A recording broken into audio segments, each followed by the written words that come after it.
అసలు సంతోష్ ఇంత మాట్లాడతాడా, అసలు ఈయన ఇంత మాట్లాడతాడా షూటింగ్ అప్పుడు అస్సలు మాట్లాడలేదు.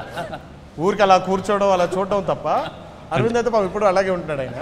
శివ గారు అండ్ రాజీవ్ గారు, మీ ఇద్దరికి ఈ క్వశ్చన్. సో ఈ సినిమాలో ఆనంద్ క్యారెక్టర్, జనతా గ్యారేజ్ బాధ్యతలు తీసుకున్న తర్వాత ఆనంద్ క్యారెక్టర్, ఓకే, రియల్ లైఫ్లో ఎన్టీఆర్ గారి క్యారెక్టర్ ఎంత పోలిక ఉంటుంది? ఎందుకంటే మొన్న కూడా మనం చూసాం, చిన్న పాపకి ఏదో సాయం కావాలంటే పరిగెత్తుని వెళ్ళిపోయి చేసేసి. నేను దీనికి ఎగ్జాంపుల్ చెప్పగలుగుతాను. నేను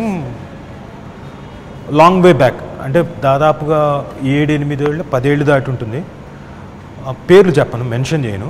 నేను మా అసోసియేషన్ మెట్లెక్కుతూ ఒకళ్ళు ఎవరో ఉన్నారు, అది భావ్యం కాదు కాబట్టి కింద ఒక ఆయన మెట్ల మీద కూర్చోన్నాడు. నాకు అటెండర్ వచ్చి భయ్యా ఇలా ఉన్నారు ఇదంటే, సరే నా వైపు నుంచి నాకు తెలిసిన ఫ్రెండ్ సర్కిల్లో ఇన్స్టెంట్గా ఫోన్ చేస్తా తరక్ ఇలా ఆల్రెడీ చేసేస్తున్నాం, ఆల్రెడీ అప్పటికే అయిపోయింది. అండ్ ఇంటి దగ్గర కూడా ఈ మెహదీపట్నం ఇంటి దగ్గర బండి రోజు మన ఈ మొక్కజొన్న బుట్ట కాల్చేవాళ్ళు, అతను కూడా అప్పుడెప్పుడు లాంగ్ బ్యాక్, ఇది 10 ఏళ్ల క్రితం 11-12 ఏళ్ల క్రితం సంగతి. అప్పుడు కూడా వెంటనే హెల్పింగ్ హ్యాండ్ అయితే he has that nature, he has that attitude of giving hand to someone. అంటే దా నాతో పాటు రా ట్రావెల్ చేయి అనే నేచర్ ఉంది. సో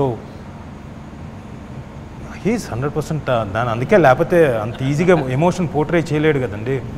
ఎందుకంటే ఇప్పుడు ఎక్కడైనా ఒక పాత్ర చేయాలంటే ఎక్కడో చోట లైన్ కలవాలి.